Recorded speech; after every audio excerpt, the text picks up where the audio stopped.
Start कर रहे हैं Newton's third law of motion.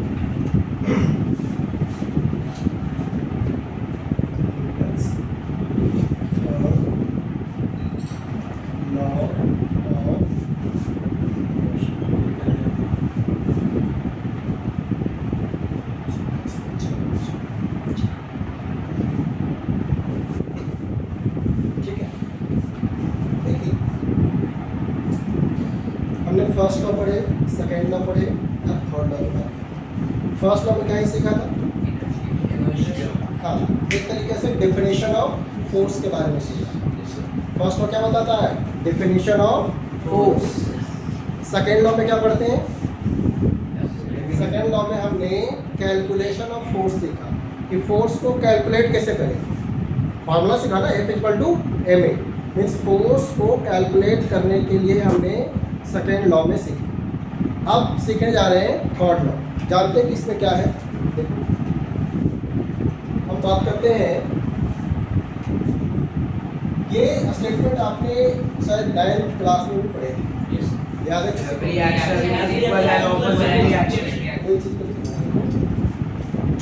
According to third law of motion, according to third law of motion,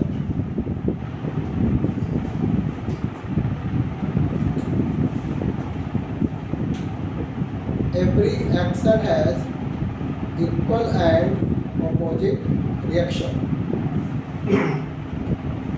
Every action has equal and opposite reaction.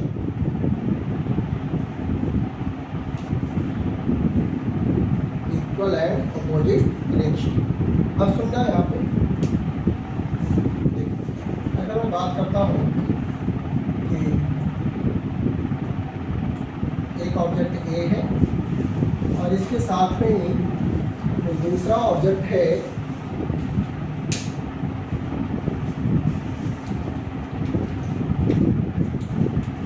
इस तरह से, इसके साथ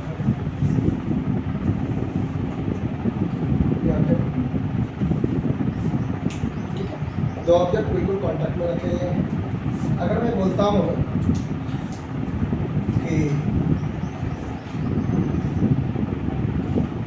force on A due to B, और ये है force on B due to A. ये जो थर्ड लॉ है, इसका स्टेटमेंट अकॉर्डिंग अगर लिखा जाए, हम लोग लिखेंगे force on A due to B is equal to force on B due to A but in opposite direction.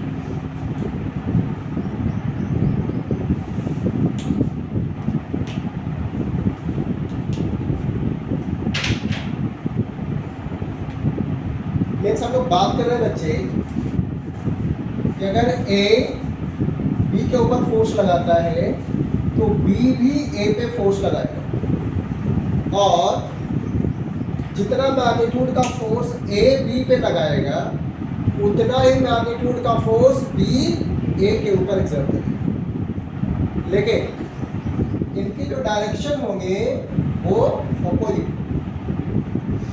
ऐसा देखो, अगर मैं इस ब्लू वाले को देखूं, आपने यहाँ क्या देखा? यह है क्या? Force on A due to B. Direction देखो, लेफ्ट में है, लेफ्ट की तरफ धक्का दे रहा है। Force on B due to A, इसका डायरेक्शन क्या है? राइट की तरफ। दोनों का मैग्नीट्यूड सेम है लेकिन डायरेक्शन क्या है? अपोजिट है। ऐसे देखो, ये क्या बता रहा है कि अगर इनका मैग्नीट्यूड किया जाए तो दोनों का मैग्नीट्यूड सेम है लेकिन डायरेक्शन अपोजिट है। ऐसा सोच लो कि अगर मैं बोलूँ कि ए 10 न्यूटन का फोर्स लगा रहा है बी पे, तो आंसर होगा कि बी भी 10 न्यूटन ही फोर्स लगा रहा होगा ए, लेकिन दोनों का डायरेक्शन क्या होगा? अपोजिट। अब इसमें से किसी एक को अगर मैं बोलूँ action, let F A B is action, then F B A क्या बोलेंगे, इसको रीड क्या करेंगे, force on A due to, क्या रीड करेंगे, मैं लिख देता हूं, read as force on A due to, और इसे क्या रीड करेंगे बच्चे, force on B due to,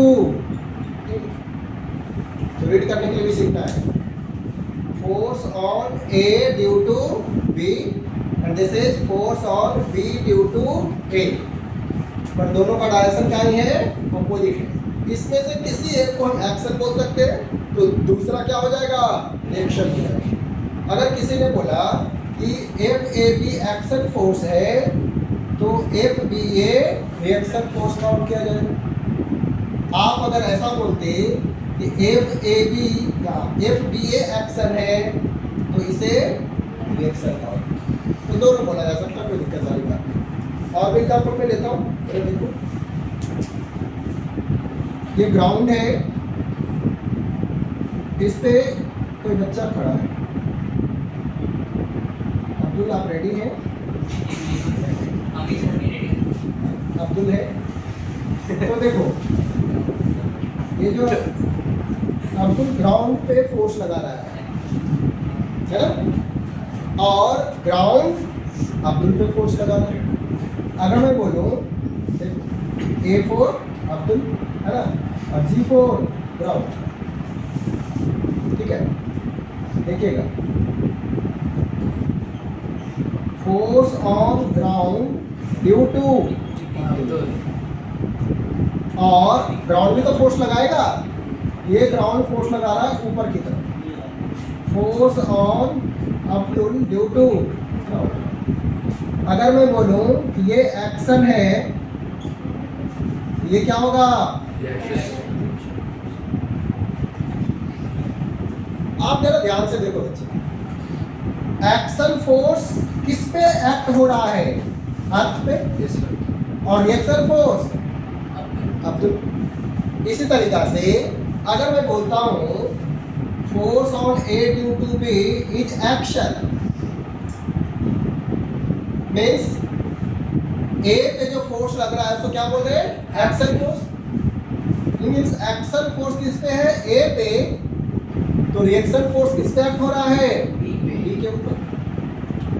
इससे क्लियर है कि एक्शन और रिएक्शन फोर्स एक ही ऑब्जेक्ट पे एक्ट नहीं होते।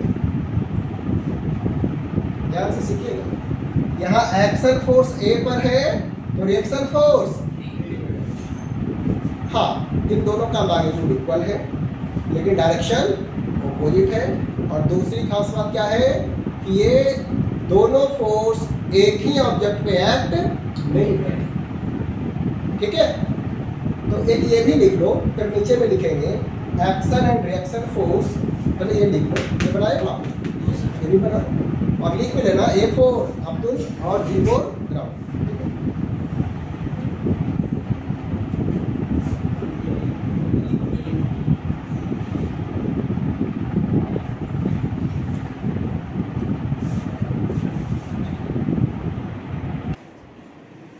देखो action and reaction, action and reaction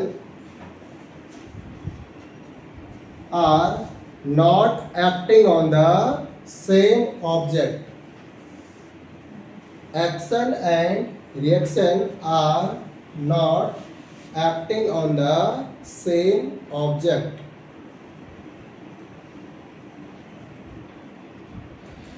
clear है? अब लिख लो here, here if action force is acting on A,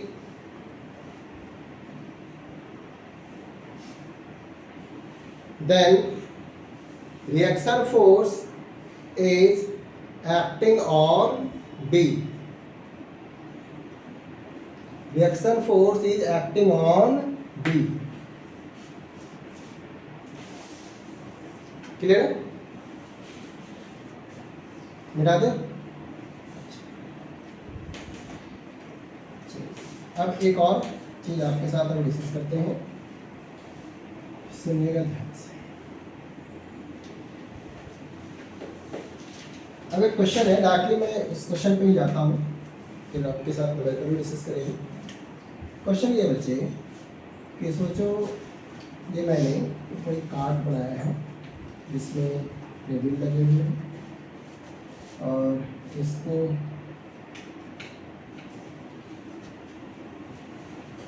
ये सोचिए कि हॉर्स है, ये पैर है ऐसे, ठीक है, पैर, ठीक है, 4 पैर होते हैं ना, कितने होते हैं, जो भी है, ये स्ट्रिंग से बना हुआ है, राइट। ओके, अब देखो अगर मैं ये बात करता हूँ बच्चे कि ये कार्ड, ये हॉर्स है, मैं लिख देता हूँ, और ये कार्ड है, ध्यान दीजिएगा प्लीज। सर कॉल आ रहा है, कॉल को हटा दो।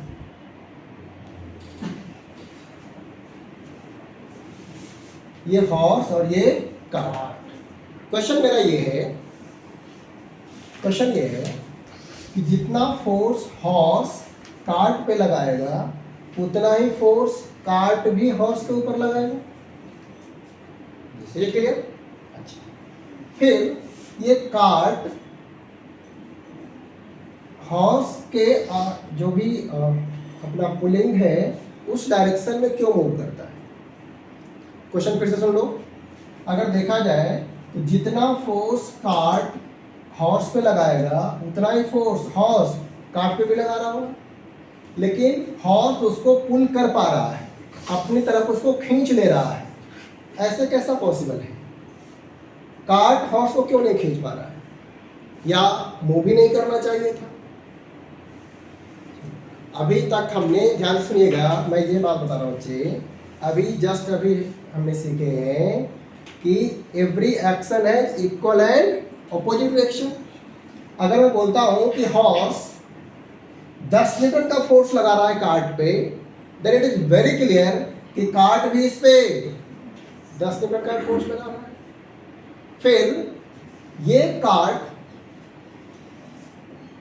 राइट डायरेक्शन में, अगर ये हॉर्स का इफेक्ट है तो राइट डायरेक्शन में क्यों मूव कर रहा है? इसे मूव नहीं करना चाहिए था। बात आई समझ में?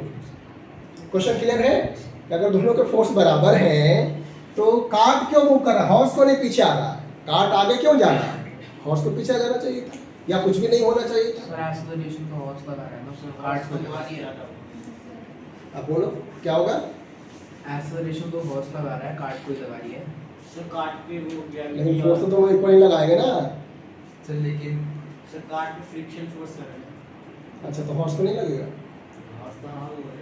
हवा में फिर भी बड़ा हवा में कहाँ से होगा? सर चलो देखते हैं, सुनिए इस क्वेश्चन का आंसर मैं बताता हूँ। देखिए इस क्वेश्चन का आंसर क्या है, सुनिएगा। अगर मैं, देखो हॉर्स क्या कर रहा है, हॉर्स क्या कर रहा है, अपने पैर से अर्थ को पीछे की तरफ धक्का देता है। Yes sir. ठीक है, तो अर्थ भी इस पे फोर्स लगाएगी। अर्थ जो फोर्स लगा रहे हो कुछ ऐसा है, ये सोचिए अर्थ का फोर्स है, रिएक्शन फोर्स। अगर हॉर्स जो अर्थ पे फोर्स लगा रही है उसको मैं एक्शन बोलूं, तो अर्थ जो हॉर्स पे फोर्स लगाएगी उसको क्या बोलेंगे? Reaction force. इसको मैंने आर से लिख दिया, ठीक है। और अगर मैं बोलता हूं कि ये एंगल है थीटा, तो इस रिएक्शन फोर्स के दो कंपोनेंट, आर कॉस थीटा और ऊपर की तरफ आर साइन। तो बात क्लियर है? आर कॉस थीटा और आर साइन थीटा क्या है? Reaction force. हॉर्स पीछे की तरफ लगा रहा होगा, हॉर्स इस तरह से फोर्स लगा रही है, तो रिएक्शन फोर्स इसको मिल रहा है, ठीक है। अब जरा देखिए, हॉर्स को और कौन फोर्स लगा रहा होगा? एक तो अर्थ धक्का दे रही है, अभी लिखना नहीं, पहले देख लो। फिर से मैं बता रहा हूं कि हॉर्स क्या कर रहा है, अपने पैर से पीछे की तरफ धक्का दे रहा है, तो अर्थ उसको आगे की तरफ धक्का दे। जिस एंगल पे हॉर्स अर्थ को धक्का दे रहा होगा उसी एंगल पे अर्थ भी उसको धक्का दे रही होगी। तो अर्थ का जो फोर्स है हॉर्स के ऊपर वो मैंने आर लिखा, आर को रिएक्शन फोर्स। अब इस फोर्स का मैंने कंपोनेंट ब्रेक किया, एक आर कॉस थीटा जैसा दिख रहा अभी, दूसरा R sine theta perpendicular to the surface and R cos theta along the surface. बात क्लियर? अब हम लोग बात करते हैं कार्ट के बारे में। क्या हॉर्स पे कोई और फोर्स लगा रहा होगा? हाँ, एक है सर, स्ट्रिंग बंधा हुआ है यहाँ पे, तो स्ट्रिंग भी फोर्स लगा रहे हैं अपनी तरफ, अभी बताएंगे इसको। ये टेंशन फोर्स। तो हॉर्स के ऊपर कितने फोर्स? एक तो रिएक्शन और दूसरा स्ट्रिंग का फोर्स, इसको बोलेंगे टेंशन फोर्स। ठीक, अब जरा बात करते हैं कार्ट के ऊपर। कार्ट के बारे में सोचो। कार्ट के ऊपर स्ट्रिंग बंधा हुआ है तो ये फोर्स लगाएगा और यहां फ्रिक्शन फोर्स लगेगा, ठीक है? ये क्या लगेगा? Friction force. अब देखा जाए तो अगर मैं हॉर्स पे फोर्स काउंट करूं तो कौन सा फोर्स है? आर कॉस थीटा आगे की तरफ, और पीछे की तरफ कौन सा है? Tension force. क्लियर है? अगर मैं हॉर्स पे लिखूं तो क्या लिखूंगा? आर कॉस थीटा, राइट, और पीछे की तरफ कौन सा है? Tension force is equal to mass into acceleration, mass of horse into acceleration. इसी तरीका से कार्ट के बारे में जरा सोचो। कार्ट पे राइट डायरेक्शन में कितना फोर्स? टी, यही तो है टेंशन, और पीछे की तरफ friction. Mass of cart into acceleration. अब इन दोनों को ऐड कर दो, इस टेंशन से ये कैंसिल, क्या बचेगा? R cos theta minus friction force is equal to mass of horse plus mass of cart into A. Clear है? अब देखो, मैं ये बात कर रहा हूं, अगर एक्सेलरेशन कुछ भी है, कुछ भी है का मतलब ये मूव करना स्टार्ट किया, अगर जो स्टैटिक रहा होगा तो मूव करना स्टार्ट कर दिया। ओके, अब देखो, इसमें एक्सेलरेशन होने की वजह यही हो सकती है कि जो आर कॉस थीटा हो वो क्या हो? एफ से बड़ा। अब मैं लिखता हूं if R cos theta is greater than F. अगर ये आर कॉस थीटा फ्रिक्शन से ज्यादा हो जाएगा तो कार्ट मूव कर जाएगा अलोंग द हॉर्स, ठीक है? If R cos theta greater than friction force हो जाए तो कार्ट क्या करेगा? हॉर्स के डायरेक्शन में मूव कर जाएगा। पॉइंट वाली बात यह है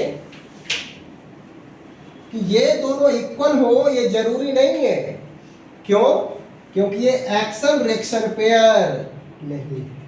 बात समझिएगा, इक्वल और अपोजिट कौन होता है? Action reaction pair. क्या आर कॉस थीटा और एफ